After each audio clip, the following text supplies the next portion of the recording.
आपसे कुछ चंद घटनाओं के संदर्भ में बात करने जा रही हूँ। लोग होम्योपैथिक के पास नहीं जाते हैं, लोग एलोपैथिक ज़्यादा यूज करना पसंद करते हैं। और कुछ भी बीमारी होती है, मामूली सी सर्दी, खांसी, वायरल बुखार या कुछ भी, जैसे हाजमा बिगड़ा हो, गैस बहुत बन रहे हो, पेट में दर्द हो, दांत में दर्द हो, एक मामूली सी समस्या के लिए भी बड़े अस्पताल जाते हैं, अच्छे डॉक्टर से कंसल्ट करने की कोशिश करते हैं। और जब शरीर में दर्द हो, बदन हाथ में दर्द हो, लोग जल्दी अपने दर्द को कंट्रोल नहीं कर पाते, बर्दाश्त नहीं कर पाते। उनको त्वरित ही ट्रीटमेंट चाहिए, त्वरित ही वह ठीक होना चाहते हैं और इस संदर्भ में एलोपैथिक डॉक्टर से कंसल्ट करते हैं। आपको मैं बता दूं कि हर समस्या में होम्योपैथिक भी उतनी ही कारगर है जितनी एलोपैथिक कारगर होती है। बशर्ते क्या होता है कि होम्योपैथिक में अच्छे डॉक्टर से संपर्क करना, जो आपकी समस्याओं को अच्छे से समझे और आप समझा पाए। अब रही बात कि एलोपैथिक में अगर सिर दर्द है तो भी, और पेट दर्द है तो भी, बदन में दर्द है तो भी, बुखार के साथ दर्द है तो भी, जैसे भी दर्द हो तो उसमें एक ही पेन किलर होता है। उसके नाम अलग हो सकते हैं, कंपनी अलग हो सकती है और वही दवाई दी जाती है। लेकिन ये दवाई इतनी हानिकारक होती है कि भविष्य में आपको कोई भी बड़ी समस्या का कारण बन सकती है।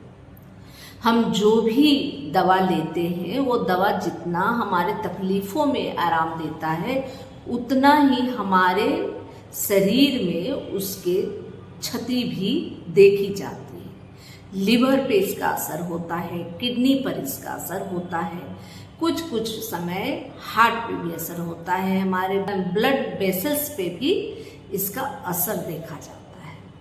हमारे आर्टरियों में, हमारे जो रक्त प्रवाह जिसे बोल सकते हैं, रक्त प्रवाहक, उसमें इसका असर देखा जाता है। हमारे आँखों पे, हमारे बालों पर इसका असर देखा जाता है। इसके बाद हम लोग ये समझ नहीं पाते कि जो समस्या उसके बाद आ रही है वह कैसे आ रही है।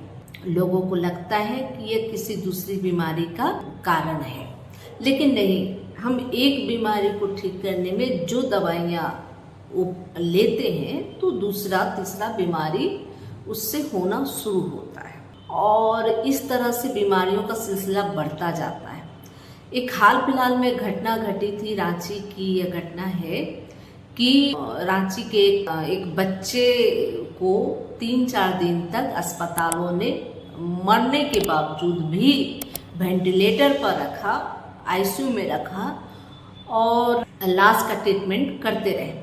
यह एक घटना है, लेकिन मैंने अपने इस रांची शहर में ही कई अस्पतालों की ऐसी बातें सुनी, देखी और जानी है। एक तो मेरे गांव में, मेरे सामने में ही, मेरे पड़ोस में रहने वाले बच्चे के साथ ऐसा हुआ था। करीब यह घटना 1-1.5 साल पहले की है।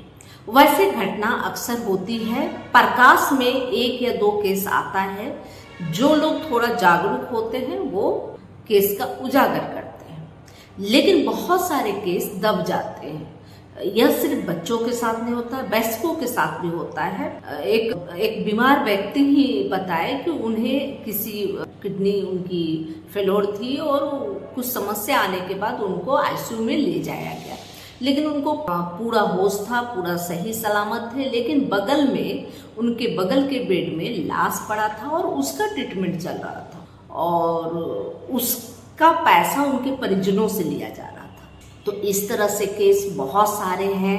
मुझे तो इतनी जानकारियां हैं कि जिसका बखान करना मुश्किल है। और जैसा कि एक मेडिकल डकैती जिसको बोलते हैं, जो उस नाम से पॉपुलर है, तो मैं यह बोलूँगी यह हर जगह है, सिर्फ रांची में नहीं, पटना में, दिल्ली में, मतलब तमाम जगह में। बहुत सारी ऐसी बीमारियां हैं जिसका ठीक नहीं किया जा सकता, फिर भी स्टेरॉयड पे लोग रखते हैं। आम जो मरीज होता है उसको पता नहीं चलता।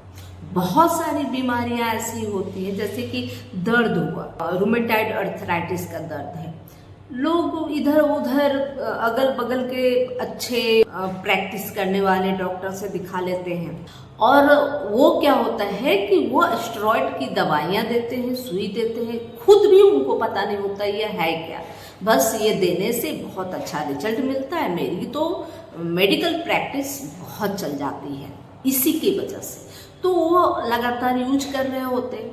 और आम पब्लिक क्या है कि भाई ये दर्द तो फलाने से नहीं ठीक हुआ था, लेकिन इन्होंने ठीक कर दिया, तो वो दूसरे तीसरे को भी बोलते हैं, वो भी वहाँ भीड़ जमाते हैं, और इस तरह से उनका प्रैक्टिस जम जाता है। लेकिन ये स्टेरॉइड आगे चल के कितना खतरनाक होता है ये किसी को नहीं पता।